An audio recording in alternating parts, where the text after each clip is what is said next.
Hi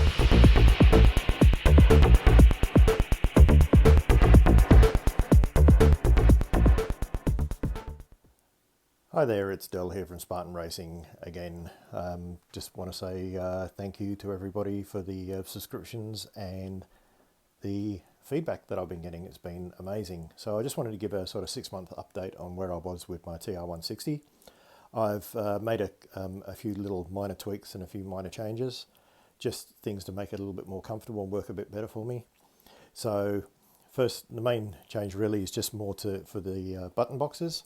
So I had these two spare braces that come from that you use to connect your gear stick mount, and I actually added those onto some aluminium profile on the side here with some brackets in and holding it in place, and that actually worked a lot better for me and keeps my button box at the level that I wanted it, and it's nice and solid and nice and rigid.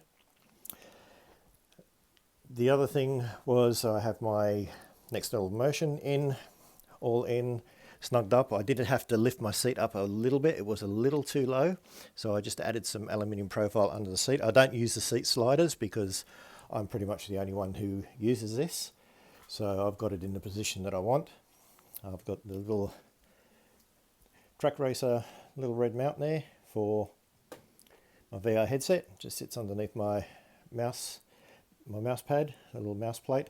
This mouse plate, I decided to change its position, and I just angle bracketed it onto some profile and then screwed it into the top of the profile. The profile here wasn't actually threaded, so I just used an M8 tap, and I just tapped out and screwed that down, so that's nicely positioned there. It is on the left hand side.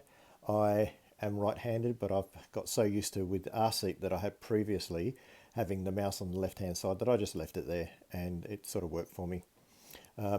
Keyboard, just have that sitting on a pivot just so I can push it, bring it in, push it out. It's a wireless keyboard. I usually just pick it up and put it on my lap anyway if I'm going to type anything. And as you can see from what I spoke about before on a previous video, the DSD button boxes have a curve in the actual mount now. I just did that with a heat gun just to get those in position, so because of the Fanatec brace was actually blocking where the back of these DSD button boxes is, and so just with the heat gun curved it out, and now they sit quite nicely and sort of wrap around a bit. Fanatec DD2, loving it to bits. It really is something else, and I've been really happy with the results that I'm getting out of it. There's my other DSD button box, a little Samsung tablet. Now, some people have asked, how do you use button boxes when you use in VR? And it's a good question, but it's all muscle memory. I had the button boxes prior to having VR, and I got used to where the main buttons are that I use, and now I just kind of go by feel, or I just go by muscle memory. I know exactly where each button is, and it's quite easy to work it out.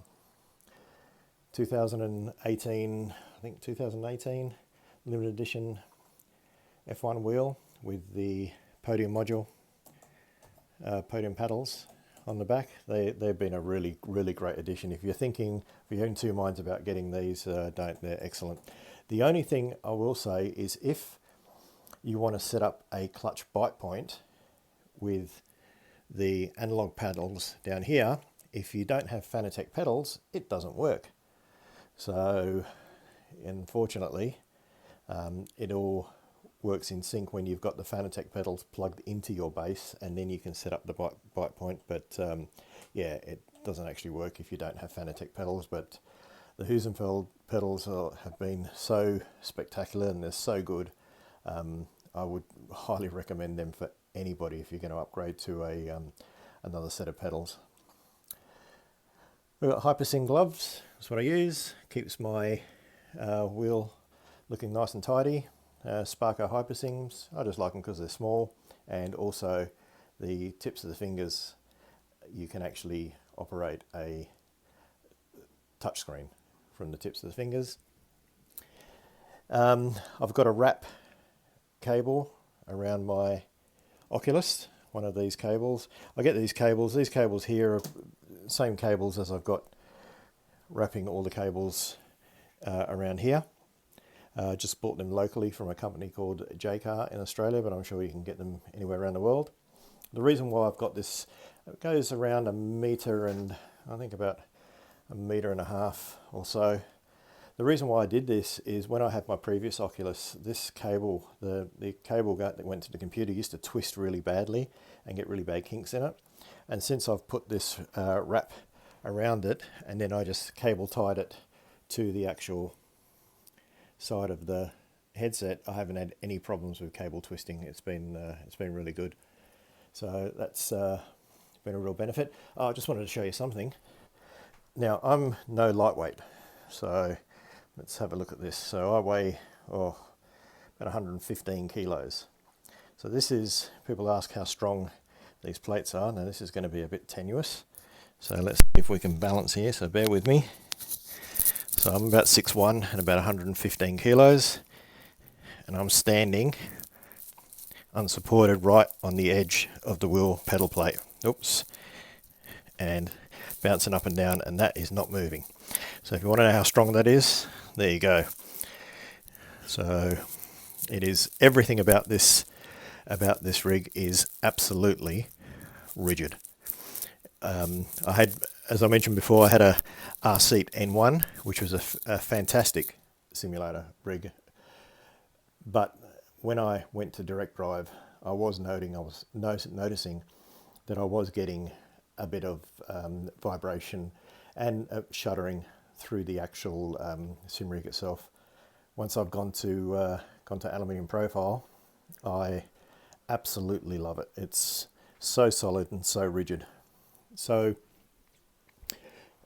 far, for the 6 months that I've had it, I've been just more than happy. I wish I went aluminium profile a long time ago, but it came at the right time.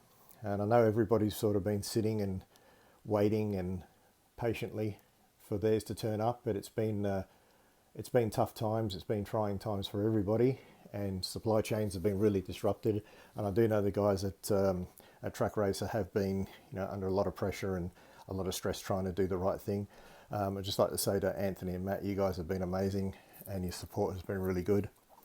And just keep these great products coming out. So what I'm going to do is, the next video is I'm going to pull some of this apart, and I'm actually going to show you in more detail how I mounted up the Next Level Motion, what I got made, and what I did to get it in the right position. And yeah, that's coming up in a few days, hopefully, because obviously I've got to start stripping things down so I can show it properly. Anyway, I'd just like to say again, thank you so much for all the subscribers. Thank you so much for all the feedback and all the comments. It's been amazing. I'm really, really close to that 1,000 subscribers. I'd really like to tip over the edge. It's not a big channel. I don't get paid for anything. I don't get anything for free. I buy everything myself. I just do this because I really enjoy this hobby. And I'll hopefully see all you guys and gals real soon. And be safe, look after yourselves, and I'll see you again in a few days with another video.